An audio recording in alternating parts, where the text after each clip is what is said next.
All right, we're gonna go live in just a moment here. Just want to make sure we get some people in first. Before we do, try to center myself on the camera here. Just gonna give a few seconds, waiting to see if we get anybody in live. This is not going to be a long stream tonight. I got stuff to do. So we'll just give it a minute.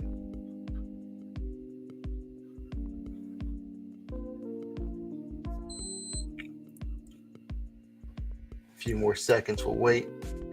And if not, we'll start anyway, and then we'll watch people come in as we go.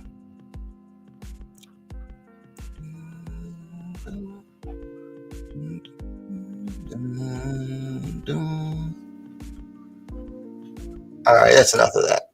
All right, welcome back to WMAC Now with your host, Chuck Simpson, and welcome to the weekend recap for the weekend of, April 15th through the 17th of 2022. A lot of good fights this weekend. Some of them I haven't even gotten around to watching yet, just had to hear about them, but a lot of good fights to go over. Let's get right into it. I don't want to waste any time. I'm tired. So first up, we'll enlarge the screen here. Saturday night, we had Combate Global. We had a heck of a fight in the flyweight division. Maritza Sanchez defeated Aitana Alvarez via unanimous decision. Sanchez climbed to 3-1. Alvarez fell to 1-3. Don't let these ladies' records fool you. This was a darn good fight. It was nonstop action. I've done a full review on it already. Please go check that out in a little bit. If you have access to it, whether you can watch Univision or Paramount Plus, you got to watch this fight. It was non-stop action from bell to bell. Just really fun fight. I mean, was it high level, like super high level, like stuff that for analysts to like spend an hour breaking down? No, it was just a really, really fun fight to watch. And go check it out. Then on Saturday, we had Aries FC 5 that was live on UFC Fight Pass from Paris, which had 4 ladies bouts, and all of them delivered. Okay, first up. Is it the... No, sorry, I had the wrong screen up there. Okay, so first up, at featherweight, Carolina Sobek defeated Marisa Locke via a scarf hold Americana at 36 seconds of the second round. Really nasty submission. I'd say the nastiest submission of the weekend. It was really nice scarf hold armbar there from Carolina Sobek. Had Marisa Locke in a lot of pain. Sobek climbed to 4-0. Locke fell to 6-1. I'll tell you what, there aren't too many featherweights that I get excited to watch. Sobek is a new featherweight that I am excited to watch. So I'm definitely going to be keeping an eye on Carolina Sobek as she continues at Aries FC. Then we move down to a flyweight bout, a pair of debutantes. Asia Miri defeated Marjorie Lemolac via unanimous decision. Miri climbed to 1-0, and Lemolac fell to 0-1. I'll tell you what, this Asia Miri, she might have the full package here. Got to see her ground game, see how her ground game looks. But if she has a decent ground game, she's going to have the full package. Her striking is absolutely on point. She was just picking apart Lemolac with her Muay Thai. I mean, this girl she's like, I think less than 20 and has already had over 100 Muay Thai fights. Just really crisp, really nice Muay Thai. She's got a very aesthetically pleasing style to watch, and she's cute as well. So if she has a ground game, star potential there. And I don't like to say that about any fighter, but definitely going to be keeping an eye on this young Asia Miri as she continues her career. But as of right now, she is 1-0 after a successful pro debut. Then move to a catchweight bout where Ivana Siric defeated Marta Volacek via split decision after 3 rounds. This was a very good fight, very close. I'm not surprised it was close. In fact, honestly, if scoring it live, I probably would have given it to Marta Volacek, but the judges gave it. Two of the three judges gave it to Ivana Siric. I think it really came down to the first round. The first round was the close one. Second round, definitely, I recall giving it to Volacek. Third round, I recall giving it to Siric. So it really came down to that first round and how you saw it. But overall, good fight. Volacek, probably Siric's toughest opponent to date. Siric even praised Marta Volacek in an Instagram post. Let me see if I can find it. Yeah. Says, Ivana left an Instagram post. It says, it was a hell of a night in the office. We had 2 pullouts, and in the end, the only girl that wanted this fight was way experienced and 1 class over my weight. We agreed to fight on a catch weight. It was really close fight, but we got the W. So, good on Marta Volacek for stepping in on maybe like a month's notice and fighting a tough up-and-comer there and going down below where she normally fights, because Siric, I believe, usually fights at flyweight. Volacek usually fights at bantamweight, so she went down like 3 more pounds to take on a tough up-and-comer there, and Ivana Siric passed the test here. So good on her. Also, Ivana said this is her 4th fight in 8 months, so she has been staying busy. Definitely going to be keeping an eye on Ivana Siric Petrovic. Then the only ladies fight on the main card was at bantamweight, where Giselle Mojeda absolutely dismantled and destroyed Zaira Dishkova.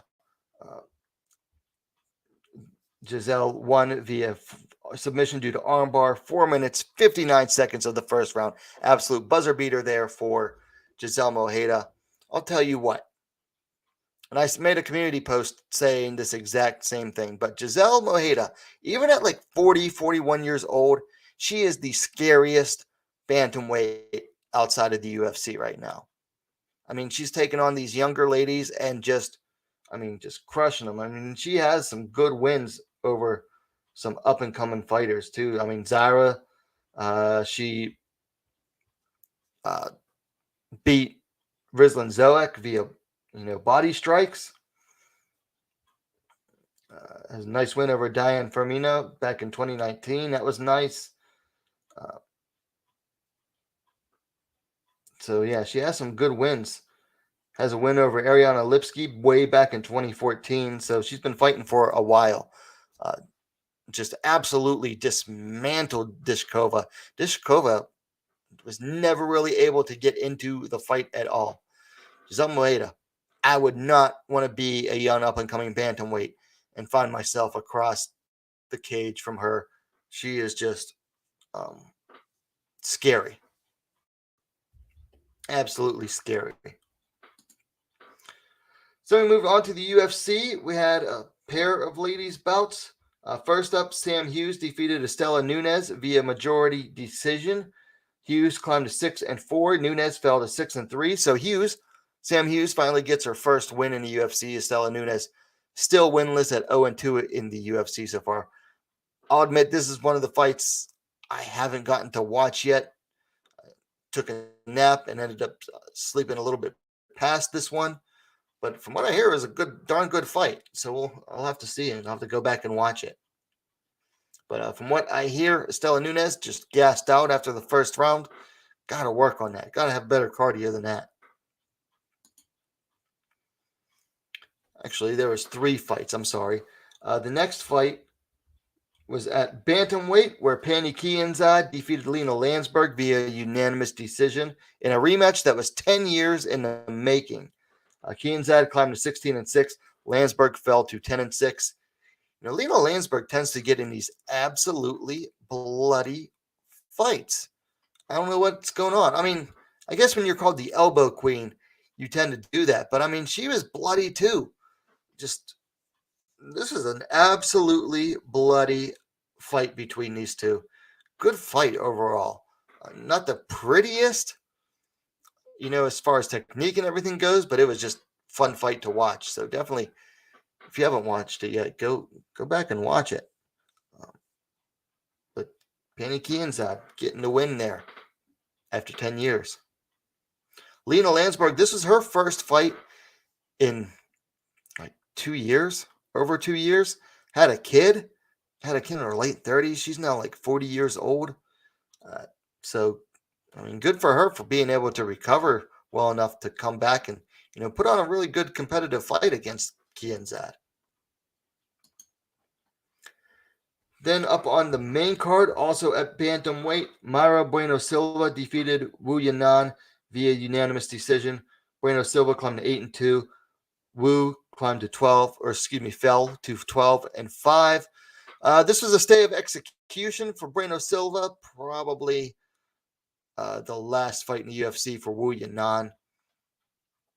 It was a fun fight. I will give it that. It was fun, but this fight was sloppy too. This is another one just absolutely sloppy. When Wu Yanan was actually like concentrating and fighting to, and working her fundamentals, she was landing. But then as soon as she started getting wild, she was missing everything. Bueno Silva does what she usually does, which was to say she looked a lot better than she did in the Manon Fiorot fight, where she basically showed up and didn't fight. So I will say that for her. Celebrated a little too hard in my eyes after that win. But this ended up winning Fight of the Night honors. So it was, a fun fight to go watch. Go back and watch it. Then early Sunday morning, we had RIZIN 35, 2 ladies bouts. First up, a super atomweight bout. Kana Asakura defeated Satomi Takano via decision. Asakura climbed to 19-6. Takano fell to 16-13. I was sleeping through this one because I had to work Sunday morning, so I didn't get to watch this one yet. But basically, it was just Asakura out wrestling Takano en route to decision. And then we had the Super Atomweight Championship bout with the champion Ayaka Hamasaki and Seika Izawa rematching from New Year's Eve, where Izawa defeated Hamasaki in a non-title bout. So they had the rematch, this time with the title on the line. Izawa coming out ahead. Didn't get the finish this time. Hamasaki took it to the decision, but Izawa came out ahead again, climbing to 6-0. Hamasaki fell to 23-5. This is a good fight too. Very high-level grappling bout, but not like a boring grappling bout. There was no lay and pray. This was all work, all action on the ground was this bout. So definitely worth checking out if you haven't seen it yet. But Seika Izawa, barely 2 years into her MMA journey, she's already a champion, 2-time champion, 2 weight class champion.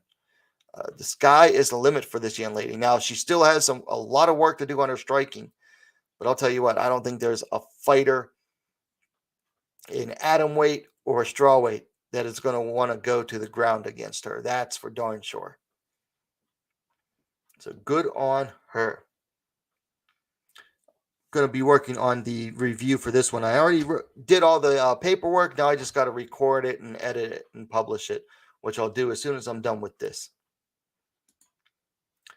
So that's it for the weekend recap. So let's go ahead and look ahead to the weekend that we got here. So first up on Friday, I didn't get a picture up before it yet, but there is a ladies bout at One Championship. Ayaka Miura taking on Diana Souza. Diana Souza making her One Championship debut. That'll be early Friday morning in the U.S. Then Bellator 278 on Friday night. We've got the Flyweight Championship. Juliana Velasquez versus Liz Carmouche. I'll tell you what, I'm keeping my fingers crossed, praying for a Velasquez win here. I don't know anybody that actually wants Liz Carmouche to be champ that isn't related to Liz or on her team. Because let's be honest here. Liz Carmouche becomes champion, flyweight champion in Bellator. That division's dead. Because no one's going to pay attention to that division if Liz Carmouche wins it, because she's boring. Then on Saturday night, Bellator 279 has 4 ladies bouts. One of them is this 120-pound bout between Randy Field and Mariah Miller. Miller, local girl to Hawaii, where this fight's taking place. Randy Field put on a really good fight, really fun, entertaining fight last year against Sumiko Inaba. So this should be a good one here. And we got a featherweight bout. Janae Harding taking on Diana Silva. Should be a fun one in the featherweight division. Oh, I'm sorry. There's 5 bouts. Yeah, 5 bouts. 5 ladies bouts at Bellator 279. Because we have another flyweight bout here. Sumiko Inaba taking on Whitney Pals. Inaba, local girl, but no stranger to Bellator fans. I've covered several of her fights already. Definitely a young flyweight to keep an eye on. She's a bright young prospect and seems to be growing with every fight. Then we got a flyweight bout. Elimele McFarland competing for the first time since losing her title to Juliana Velasquez. She's taking on Justine Kish. Let's be honest here. This is a tune-up fight for McFarland. She hasn't fought in like a year or close to it. And Kish is on a losing streak. So it's basically McFarland getting a tune-up fight in her hometown. Because, let's be honest, Bellator loves Elimele. They're not going to give her a super tough fight that she's in danger of losing in Hawaii. Then in the main event, we've got Cyborg versus Blenko 2 for the featherweight championship.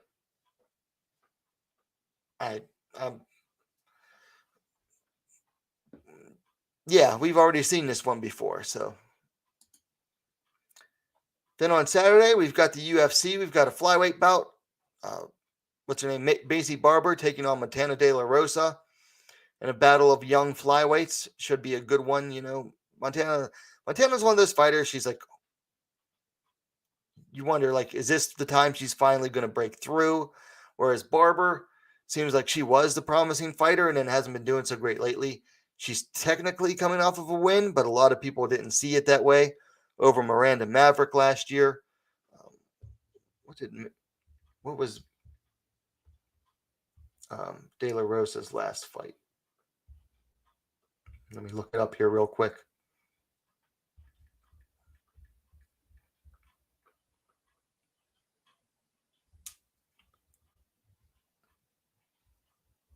So Montana last fought in June, so she's coming up on almost a year since last fighting over Ariane Lipsky. So she was her and Barber were supposed to fight back in December.